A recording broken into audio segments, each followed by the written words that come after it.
Hello friends.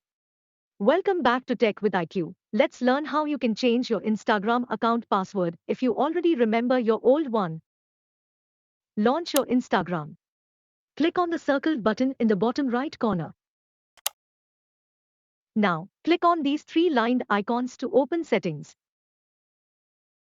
Here click on the setting button. Click on the security button here. Now click on the password button. Under password you will see three text boxes. Type your current password in the first box, new password in the second box, and confirm new password again the third box. By clicking the save button, your password will be changed. Thanks for watching. If this video was helpful for you, subscribe to my channel and click on the bell icon to help me make more content.